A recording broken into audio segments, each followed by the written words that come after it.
Hi friends, welcome back to my channel. నేను మీ పండు చెల్పట్టి. జలియన్ వాలాబాగ్ దుర్ఘటన ఇది 1919 ఏప్రిల్ 13వ తారీఖున బ్రిటిష్ వారు మన ఇండియన్స్ పైన చేసిన అత్యంత క్రూరమైన దాడిగా ఇది ఒకటి చెప్పుకోవచ్చండి. బ్రిటిష్ వారు జరిపిన ఈ దాడిలో కొన్ని వందల వేల మంది ఇండియన్స్ అయితే చనిపోవడం జరిగిందండి. అందులో ముస్లిమ్స్, క్రిస్టియన్స్, హిందూస్, సిక్కులు అందరూ ఉన్నారండి. అసలు దీనికి గల కారణం ఏంటని మనం తెలుసుకుందాం. ఆ ప్లేస్ని కూడా మనం విజిట్ చేయడం అయితే జరుగుతుంది. అందరూ వీడియోని ఎక్కడ స్కిప్ చేయకుండా చూడండి. బ్రిటిష్ వారు మన ఇండియన్స్ని అణగదొక్కడానికి 1919 నాటి కాలంలో రౌలత్ అనే ఒక చట్టాన్ని తీసుకురావడం జరిగిందండి. ఆ చట్టం ఏంటంటే మన ఇండియన్స్ని ఎటువంటి విచారణ ఆధారాలు లేకుండా శిక్షించవచ్చు. అందుకు వ్యతిరేకంగా మన దేశమంతా నిరసనలు మొదలయ్యాయి. అందులో భాగంగా పంజాబ్లో ఉన్నటువంటి అమృత్సర్లో జలియన్ వాలాబాగ్ అనే ఒక తోటలో వేలాది మందిగా నిరసనలు తెలియచేయడానికి వచ్చినటువంటి దగ్గరగా ఒక 25,000 మంది వరకు ఉంటారండి. సో అది తెలుసుకున్నటువంటి జనరల్ డయ్యర్ వాళ్ళ సైన్యంతో పాటు వచ్చి వాళ్ళందరినీ ఒకేసారిగా కాల్పులు జరపడంతో వేలాది మంది చనిపోయారండి. సో చూసుకోవచ్చు మనం అక్కడ ఉన్నటువంటి ఆ వాల్ పైన మొత్తం ఇప్పటికీ ప్రజెంట్ స్టిల్ ఇప్పటికీ ఆ బుల్లెట్ మార్క్స్ అయితే ఉన్నాయండి. చాలామంది అది దాటి పారిపోవడానికి ట్రై చేశారు. సో ఎవరికి కుదరలేదనమాట. దగ్గరగా తన సైన్యంతో మొత్తం 1600 రౌండ్లు కాల్పులు జరిపించాడనమాట. సో చూసుకోవచ్చు మనం ఇప్పటికీ ఇంకా ఆ బుల్లెట్ మార్క్స్ ఏవైతే ఉన్నాయో అవన్నీ అలానే ఉన్నాయండి.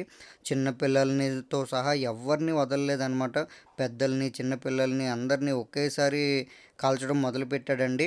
సో ఇంకోటి ఏంటంటే ఈ ఈ ప్లేస్కి చేరుకోవడానికి ఒకే ఒక్క మార్గం ఉంటుంది అనమాట. ఇందాక మనం ఏదైతే వచ్చామో అదే మార్గం, వెళ్ళాలన్నా అదే మార్గం, రావాలన్నా అదే మార్గం అండి. సో జనరల్ డ్రైయర్ ఇచ్చిన ఆదేశాలతో అక్కడ ఉన్న సైన్యం కూడా ఎవరికి ఎటువంటి ఇన్ఫర్మేషన్ ఇవ్వలేదండి. కాల్పులు ఒక్కసారిగా మొదలు పెట్టడంతో వాళ్ళ ప్రాణాలను రక్షించుకోవడం కోసం అక్కడే ఉన్నటువంటి ఒక పెద్ద బావిలోకి అయితే దూకడం జరిగిందండి. సో అది ఇప్పుడు మనం చూడొచ్చు. దాన్ని మొత్తం కట్టారనమాట. సో జనాలు ఎవరన్నా వచ్చి చూడడానికి. సో ఆ బావిలోకి అయితే వేలాది మందిగా వాళ్ళ ప్రాణాలు రక్షించుకోవడం కోసం దాంట్లోకి దూకడం అయితే జరిగిందండి. దగ్గరగా దీంట్లో బ్రీతింగ్ అందక వాళ్ళ కాల్పులు జరపడంతో 130 మంది నుంచి 140 మంది వరకు దీంట్లో చనిపోవడం జరిగిందండి. అది ఆల్రెడీ మన చరిత్రలో బుక్స్లో కూడా రాసి ఉందన్నమాట. అది మీరు చూడొచ్చు. అలాగే మనం చెప్పుకున్నాం కదా. సో మొత్తం అంతా ఒకటే దారి అనమాట, రావడానికి కానీ వెళ్ళడానికి కానీ. సో ఇక్కడ మనం చూసుకోవచ్చు, ఇది వచ్చి వేరే వాళ్ళండి. ఈ వాళ్ళలో కూడా చూడొచ్చు మనం ఎన్ని బుల్లెట్ మార్క్స్ ఉన్నాయని చెప్పి. సో అక్కడ జనాలు అయితే మొత్తం రక్తం చిందుకొని పడిపోయి ఉన్నారండి. సో ఆ స్టోరీ మనం చూస్తేనే చాలా బాధాకరమైనటువంటి ఒక విషయం అనమాట. అంత క్రూరంగా ఉంటారా బ్రిటిష్ వాళ్ళు అనేది ఈ ఒక్క స్టోరీ తెలుసుకుంటే చాలండి. ప్రతి భారతీయుడు ఇది తెలుసుకోవాలి కంపల్సరీ. దీని గురించి మీరు కంపల్సరీ వేరే బుక్స్ కానీ అన్నీ చదవండి. ఇంకా చాలా ఇన్ఫర్మేషన్ ఉంది దీనికోసం. అసలు నేను తెలుసుకున్నప్పుడైతే నాకు చాలా చాలా బాధగా అనిపించిందండి. కళ్ళంటా నీళ్ళు కూడా తిరిగాయండి. సో చాలా బాధాకరమైనటువంటి విషయం అనమాట. నేను ఇదైతే మార్నింగ్ టైంలో రికార్డ్ చేయడానికి వచ్చానండి. బ్యాక్ సైడ్ కనిపిస్తుంది కదా, అది మ్యూజియం అనమాట. ఆ మ్యూజియంలో మొత్తం దీనికోసం సంబంధించి యానిమేషన్ టైప్లో మొత్తం అంతా ఒక ఒక షో అయితే వేయడం జరుగుతుందండి. బట్ ఈ టైంకి అది ఓపెన్ లేదనమాట. ఎవ్రీడే ఈవినింగ్ అయితే దాన్ని షో చేస్తారండి. సో మనకి టైం లేక నేను మార్నింగ్ టైంలో ఇది రికార్డ్ చేయడం అయితే జరుగుతుంది. సో ఎవరైతే జనాలు అయితే చనిపోయారో వాళ్ళందరి కోసం ఇక్కడ ఒక స్తూపాన్ని అయితే నిర్మించడం జరిగిందండి. చనిపోయిన వాళ్ళందరి కోసం గుర్తుగా అయితే ఈ స్తూపాన్ని నిర్మించడం జరిగిందండి. సో ఇక్కడికి ఎవరైనా అమృత్సర్ వచ్చిన వాళ్ళు కంపల్సరీ దీన్ని విజిట్ చేయండి. గోల్డెన్ టెంపుల్కి పక్కనే ఉంటుంది అనమాట. జస్ట్ ఒక 100 మీటర్స్ దూరంలో ఉంటుందండి. సో కంపల్సరీ ఎవరైనా వస్తే దీన్ని విజిట్ చేయండి. దీనికోసం తెలుసుకోండి. ప్రతి భారతీయుడు దీనికోసం తెలుసుకోవాలండి 100%. సో ఇంత బాధాకరమైనటువంటి ఈ సంఘటన ప్రపంచాన్ని కలిసివేసిందనమాట. ఆ టైంలో మనకి స్వాతంత్రం వచ్చిన తర్వాత దీన్ని ఒక స్తూపంలో నిర్మించి, సో ఎవ్రీడే ఈవినింగ్ అయితే ఇక్కడ ప్లెడ్జ్ జరుగుతుందండి. సో అందరూ వచ్చి లోకల్ ఉన్న అందరూ వచ్చి పాల్గొంటారనమాట. సో ఇది చాలా పవిత్రమైన ప్లేస్గా చెప్పుకోవచ్చు. పవిత్రమైన ప్లేస్ అని మనం ఎందుకంటున్నామంటే అప్పుడు మన స్వాతంత్రం కోసం పోరాడిన వాళ్ళు 25,000 మంది ఒకే చోట ఉండి చనిపోవడం అన్నది చాలా చాలా పెద్ద విషయం అండి. బట్ ఇంతమంది చనిపోయినా సరే బ్రిటిష్ గవర్నమెంట్ ఇక్కడ జస్ట్ 300 మంది మాత్రమే చనిపోయారని అయితే చెప్పడం జరిగిందండి.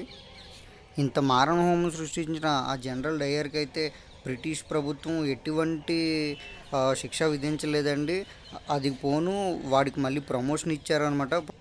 అలా ప్రమోషన్ తీసుకున్న జనరల్ డయ్యర్ అయితే తను చేసింది తప్పని తెలుసుకుని బ్యాక్ అయితే వెళ్ళిపోవడం జరిగిందండి. సో ఆడు వెళ్ళిపోయిన కొన్ని కొన్ని సంవత్సరాల తర్వాత, కొన్ని సంవత్సరాలు అంటే ఒక 4-5 ఇయర్స్ తర్వాత చనిపోవడం అయితే జరిగింది.